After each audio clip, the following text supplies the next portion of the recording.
Good evening to you all. I welcome you once again to Class 9 Science class. So let us quickly recall what we have learned in our earlier class. So we have learned that the concept of force is based on push, pull, and or hit. And also we have learned that external forces is required to put a stationary object into motion or to stop a moving object. And also we have learned that it is because of the external forces that causes motion. And also we have learned that unbalanced and balanced forces, like equal and opposite forces, we call it as a balanced force, and unequal forces, we call it as an unbalanced force. And also, balanced force do not causes any change in motion, whereas unbalanced force causes change in motion. And also, we have learned the Newton's first law of motion, that a body at rest will always remain at rest, and a body in a uniform motion will be in a uniform motion until and unless some external forces are applied on it. And also I have given you some examples on Newton's second law of motion, like if we throw a stone on a wall, then the wall may not get damaged, but if somebody fires a bullet on a wall, then definitely the wall will get damaged. So we can see that the impact produced by an object depends on mass and velocity, and the quantity that combines this mass and velocity, we call it as momentum. So today we will now let us consider another situation. Let me give you again one more example in order to understand what is Newton's second law of motion. So let us consider a situation, say a car with a dead battery is to be pushed on a straight rod. So what we will do is, if one or two person comes and then push the car with a dead battery, then here I am talking about unbalanced forces. So if one or two person push that car with a dead battery, then the car will hardly move. But then if we continuously push the car over some time, then slowly the car will accelerate. Gradually the acceleration will take place, and then the car will start moving. So here we can say that the force that is necessary to change the momentum of an object depends on the time rate. I repeat again, the force that is necessary to change the momentum of an object depends on the time rate. So we can define the Newton's second law of motion as the rate of change of momentum. Newton's second law states that the rate of change of momentum of an object is proportional to the applied unbalanced forces in the direction of the motion. It is there. It is given in your textbook, page number 127 on the top. So I want you all to underline this, the definition of the Newton's second law of motion.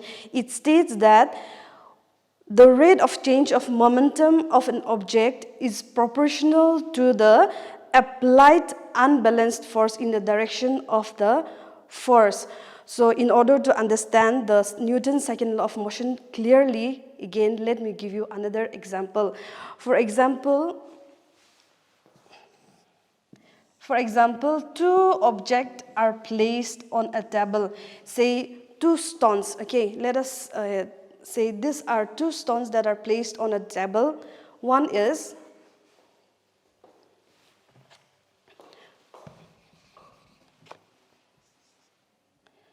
for example, this stone, the mass of this stone is 5 kg. And the mass of this stone is, say, 3 kg.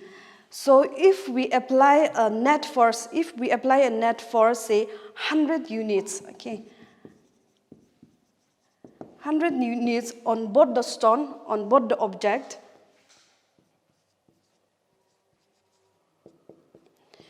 if we apply the same force, that is 100 units on both the object, that is these two objects, what do you think, which one will accelerate more?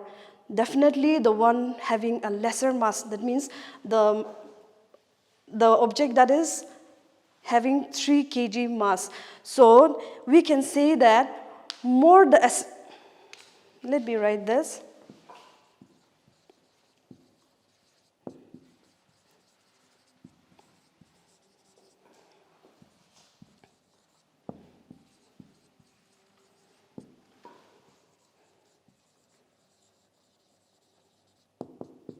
More the mass, less will be the acceleration. So more mass means less acceleration will take place, and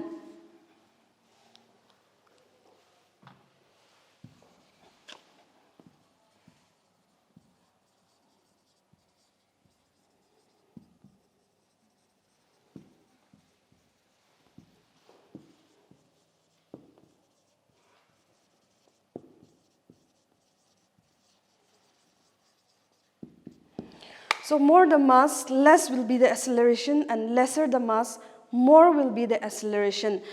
So we can say that acceleration depends inversely on the mass. In simple word, we can say that acceleration is directly proportional to the net force and inversely proportional to the acceleration is directly proportional to the net force and inversely proportional to mass.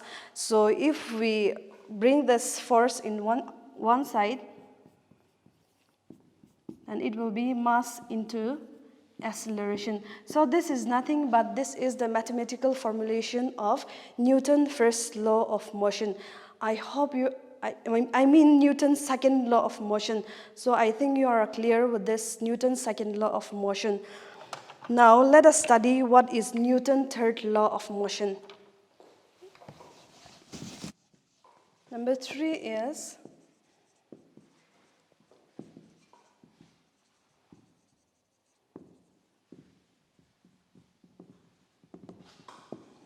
the third law of motion, that is Newton's third law of motion. So what is Newton's third law of motion? You can turn your textbook to page number 130. Newton's third law of motion.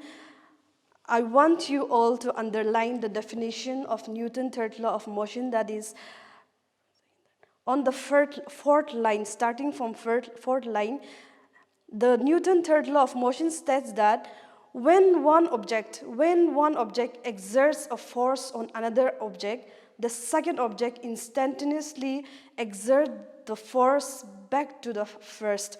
I repeat again. Newton's third law of motion states that when one object exerts a force on another object, the second object exerts a force back on the first. And here, in this case, the two forces are always equal in magnitude, but they are opposite in direction. So also we can also say that every action has an equal and opposite reaction. That means every action has an equal and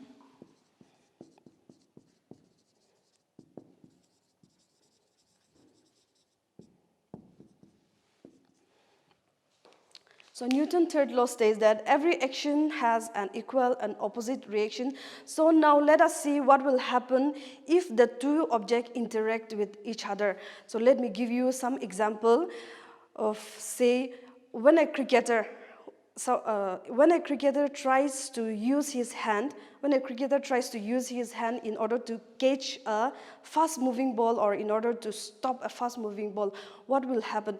When he tries to catch the fast-moving ball, then definitely his hand will also experience the same force by the ball. Again, the second example is if you try to jump on a cemented floor from some height, then the impact produced by the floor, because of the impact produced by the floor, your feet will also get hurt, or your feet will also get injured. That means from this example we can say that there is not just one force, but there are two pairs of force, say force 1 and force 2. So from these two examples, let us see. In the first example, the force 1 will be the ball, force of ball, and the force 2 will be the force of your hand. And the second example, the force 1 will be your feet, and the force 2 will be the ground.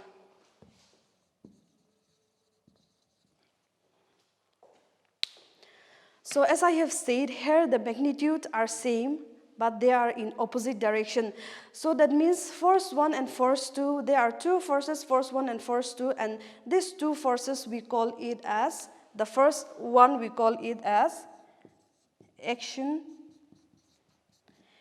force, and the force 2 we call it as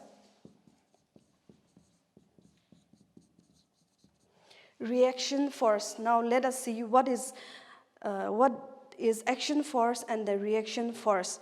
So action force is nothing but the force exerted by the first object, first body, that is ball and feet, on the second body, that is hand and ground. And the reaction is defined as the force exerted by the second force, that is hand and ground, on the first object, that is ball and feet. So this is called Newton's third law of motion. So from Newton's third law of motion, we understand that when one body exerts a force on another, the second body will also exert an equal and opposite reaction to the first body. So this is called Newton's third law of motion. So let us see some more examples of Newton's third law of motion.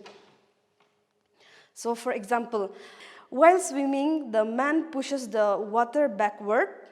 The man pushes the water backward, so that we call it as an action force, and the water pushes the man forward. So that we call the second part, we call it as we use a reaction force. And again, another example, the bird that is flying in the air. So do you think that in this case that the bird flying in the air, Newton's third law of motion will apply in this case or not? Definitely it will apply. Sometimes Newton's third law of motion is not very obvious. We may not, it's not very obvious, say like in this case, birds flying in the air, we may say that there is just one object. There's only the bird is the only object and there is no second object, but that is wrong.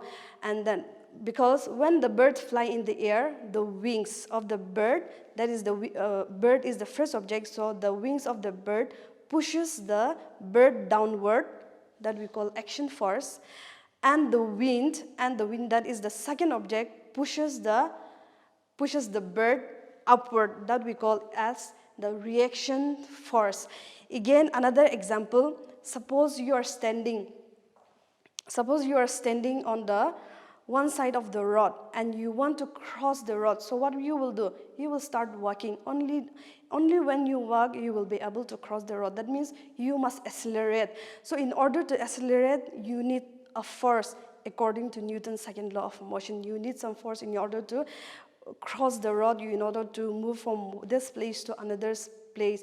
So in this case, what force you are going to use? You are going to use your muscular forces or any other forces here. Let us see, or in this case, let us see whether Newton's third law of motion applies in this case.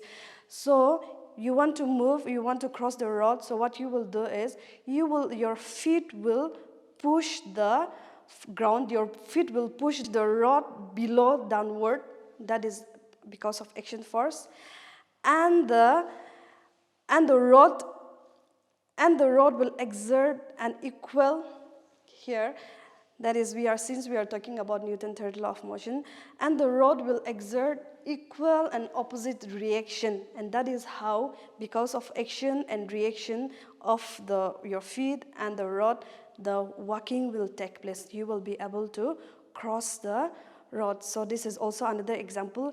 And one most important thing is no action is possible without reaction. No action is possible without reaction. When I say this, the simplest example will be, we cannot cut a paper with just a scissor of a single blade, right? We need two blades on scissor in order to cut a paper. So no action is possible without reaction. So this is all about Newton's third law of motion. And the last topic for this chapter, that is force and laws of motion, will be conservation of momentum. This will be the last topic for this chapter.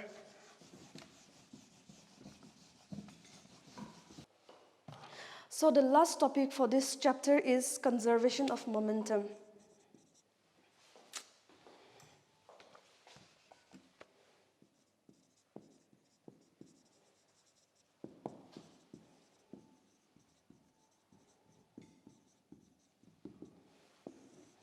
So to understand what is conservation of momentum, let me give you another example, one example. For example, there are two cars. So one car is parked on a road and the other car is moving with a very high velocity, with a very high speed. So the car which is moving with a very high velocity, if the car moving with a very high velocity, if it hits the car that is parked on a road, what will happen? Say, car 1 and car 2.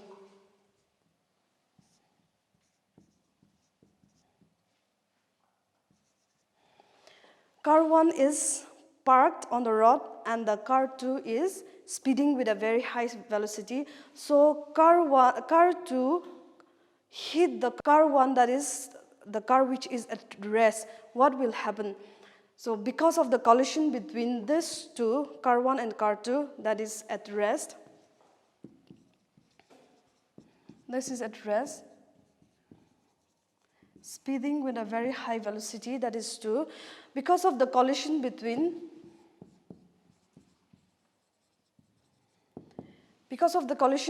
this car 1 and car 2, the car that is at rest will start moving. And the car which was speeding with a very high velocity will slowly slows down. That means if the speeding car hits the car that is at rest, the car which was moving with a high velocity will slow down and the car which was at rest will start moving. And also we can also say that the momentum of the speeding car, momentum will decrease.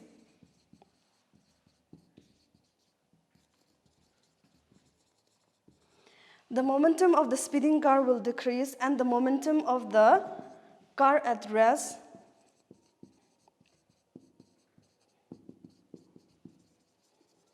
will increase.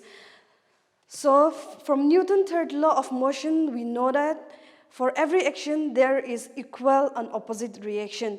That means when the speeding car hits the car at rest, then the car at rest will also react equal and opposite forces on the car 2, that is the car that is speeding with a very high velocity. And since both the car that is car 1 and car 2 exerts the same forces, that momentum is same, that is the momentum loss.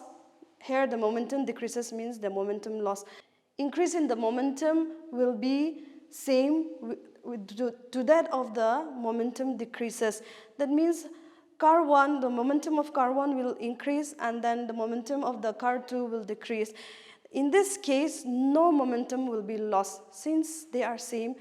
So there will be no loss of momentum, and even after the collision, there will be no loss of momentum even after the collision. That means momentum lost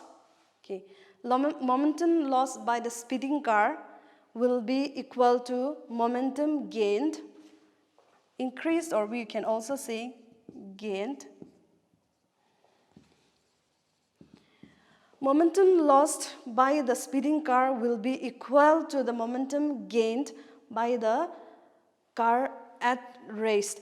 Thus, from here we can conclude that when two or more bodies act upon one another, there is an absence of an external forces, and the total momentum of the body of the system will remain constant. That means momentum can neither be created nor be destroyed, but it remains constant. So this is known as law of conservation of momentum. Mathematically, this can be written as m1 v1 plus m2 v2 is equal to m1 u1 plus m2 u2. So this m is nothing but the mass of an object, and m is nothing but the mass of an object, and v1, v2 is the final velocity, that is after collision, and u1, u2 is the initial velocity. So that means momentum of a system before collision, this is equal to the momentum of a collision, that is momentum of a system before the collision. That means the total momentum of the system will be same, so we can say that the momentum of the two body is conserved. So this is known as law of conservation of momentum. So with this we come to an end of this chapter, but there are so many activities that is given in your textbook. So I want you all, I hope that all of you have your textbook, so I want you all to do those activities at home. Especially I want you all to do the activity that is on page number 125 and 126. That is activity 9.1, activity 9.2, and also activity 9.3. And I want you to do this activity and see that in which category this activity falls, whether it falls under inertia of motion or inertia of direction, or inertia of rest. And also there are also so many activities in your textbook, so I want you all to go through this chapter so that you will understand it clearly, whatever I have explained it to you. So before we wind up, let me recap whatever we have learned from these two classes. So we have already learned that the concept of force, as I have said, the concept of force is based on push, pull, and or heat, and also external. It is because of the external forces motion is taking place. And also we have learned the balanced and unbalanced forces. Balanced forces do not cause any change in motion because the magnitude on both the side magnitude are same. Whereas in case of unbalanced forces, that is unequal forces, and that is why it causes the change of motion. And also we have studied the three laws of Newton's law of motion: the first law of motion, the second law of motion, the third law of motion. The first law of motion states that a body at rest will be at rest, and a body in uniform motion will be in a uniform motion until and unless some external forces are applied on it. And also we have seen that the tendency of this object to remain at rest and at motion, which is at rest to be in rest and which is in motion to be in uniform motion, we call this as inertia. And so the Newton's first law of motion is also known as law of inertia. And Newton's second law of motion, we have also learned the Newton's second law of motion, and it states that the rate of change of momentum of an object is proportional to the applied unbalanced forces in the direction of the force. And also the Newton's third law of motion, as we have seen that for every action there is equal and opposite reaction. And finally, we have seen the conservation of momentum. So conservation of momentum means momentum can neither be created or not be destroyed, but it remains constant. That means the momentum of the two-body system is conserved. With this, we come to the end of this chapter, and I hope all of you have learned at least something from this chapter. So I want you all to go through all your textbook, whatever we have learned, and then you do, as I have said, you do the activities. There are so many activities in the textbook, so I want you to do all those activities at home. Those activities that can be performed by yourself. All the steps are written it's given in the textbook itself, so I want you to all to go through it and then do activity yourself. And in the next class, we will start with a new chapter, that is the next chapter, chapter 10, gravitation. Until then, I wish you all the best and stay home, stay safe, and God bless you all. Thank you.